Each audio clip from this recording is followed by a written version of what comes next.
What's going on, guys? This is All Gaming with my review of Black Bullet episode 9.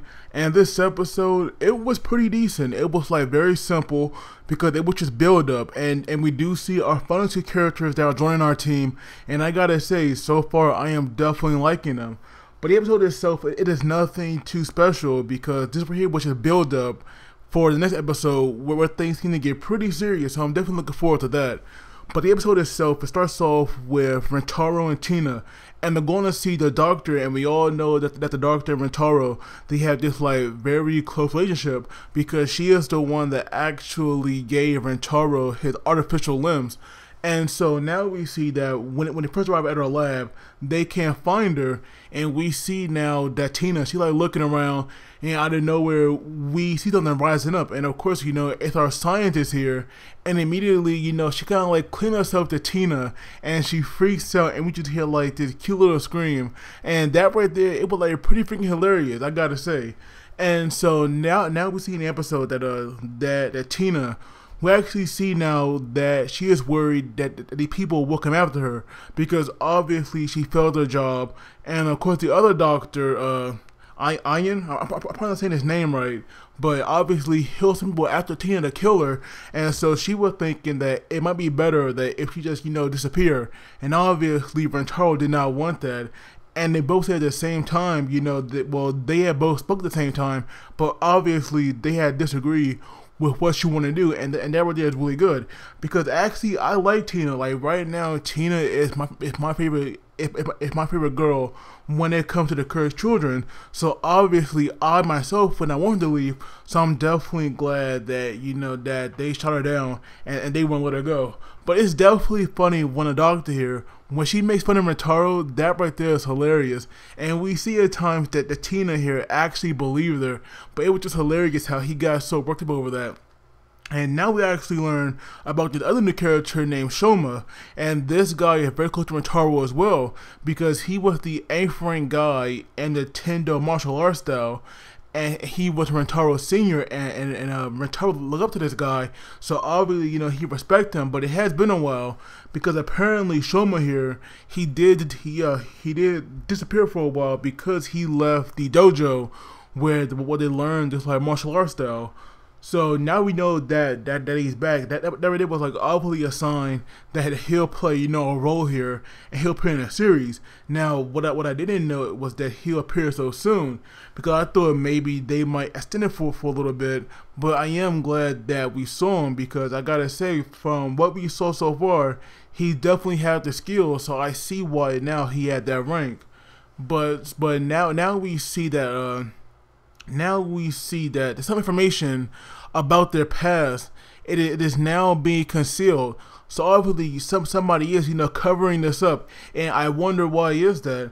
So maybe, you know, well not maybe, there's definitely, you know, some big secret that's going on, and it's obvious that somebody that, you know, that it's like very high rank. Now it could be Senteshi or maybe it's Kisa's grandfather, but somebody is definitely trying to keep the info under wraps because we saw that when a doctor, you know, tried to look into it, it said that her ranking, it was too insufficient, so she couldn't do that.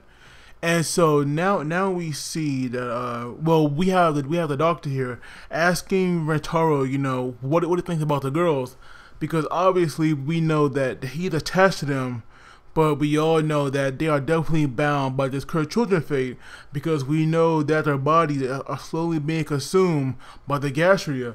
So it's only a matter of time before, you know, something bad happens. And the doctor was like reminding him of that, but Rentaro still sees them, you know, as humans rather than like these evil, nasty children. And I'm so glad about that. But obviously not everybody shares that same outlook, and we actually see now that when they were talking, Rentaro gets a call, and it's Kisara, and so she asks him if he's watching the news, and when he turns to it, we actually see that some news, they came across the monolith, and they are now broadcasting to the world that it is definitely being destroyed. And I gotta say, that right there, you know, it definitely sucks because obviously they were like trying to keep this under wraps, and basically, you know, they just got exposed for that.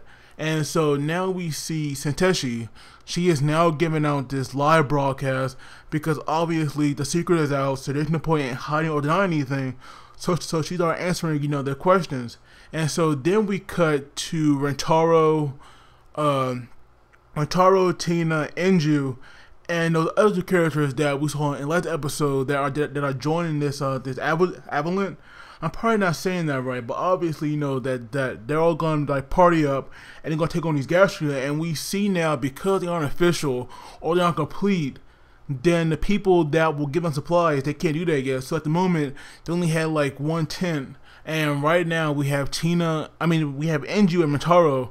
They're now scouting out for their final, you know, teammate. And I would definitely surprised to see Enju, you know, like so pumped up and so like super hyper. Like not that it's a bad thing, but I didn't think, you know, she'll be like that when it comes to like these kind of things. But I guess that is her role, because obviously, you know, things are definitely not looking that good. So they do need that positive person in the group. So I'm glad that Enju is like filling out that role. And we see now that there were like 2 people that had stood out to her. And the first guy, you know, he had like all this armor, like he was some kind of knight. And Enju actually, you know, wanted to recruit him, but Rentaro was saying that, you know, only a person that was scared of dying or trying to avoid it with like all their might would like wear that. And so obviously, you know, rather than being an asset to them, then most likely, you know, he'll bring them down. And then the other person that Enju wanted to bring in, because obviously he was not wearing any armor, it was like rather this like tall brolic guy that was like wearing this like luchador mask, and he had a club. And now for some reason we did not see his curse child, but I do imagine that that she's wearing something similar to him. But now we see that something has happened. And the guy that we saw wearing the armor and his curse child, they have both been killed. So even though we have all these civil officers here, not all of them are good, because there's a murderer, you know, running around. And we see now that soon after that a fight breaks out, and we see that it's Shoma and his partner Fuse, or call it, you know, Midori. And so we see now that Shoma here, like the guy he was fighting, he was like talking a big game, trying to actually intimidate Shoma, but that right there was not working at all. And Shoma, well, Shoma took out his curse child, and we have Fuse here. She had took out, or she had basically, you know, rendered this guy useless, because she actually cut his gun into pieces, and that right there is awesome. So immediately, you know, Rentaro recognizes who it is, and we see that these two they like reconnect after all this time. And Shoma, you know, to our surprise, we actually learn that since Rentaro brought down that level 5 Gastria, you know the Scorpion that we saw early on in the series, Shoma here had been thinking about, you know, fighting alongside of him. So I'm actually glad that he's back, because that right there is pretty awesome. And so now we have these two, you know, joining the fray, and so they're almost complete. And Rentaro here want to have 5 pairs, so he needs 2 more, because right now he only has 3. But to our surprise, he only needs 1 more, because Kisawa here, she actually joins them, and we see now that her partner is Tina. Now I thought at first that they already were partners, but it seems that Kisawa finally made it official, and now we have these two, you know, partnering up. And I knew that would happen, and I'm so glad that they did, because Kisawa, she's definitely awesome, and so is Tina. So we have all these awesome duos, because so far, you know, like this group right here, they seem was powerful, but of course, you know, they are our main characters, and we haven't seen like the secondaries or fodder characters yet. But obviously, you know, our group here is definitely solid, and I believe that's it. I don't think Rentaro will get 1 more, because I believe from the opening we only saw, you know, like these groups right here. So it's definitely awesome that you know that the group is complete, because all our characters here, they actually get along.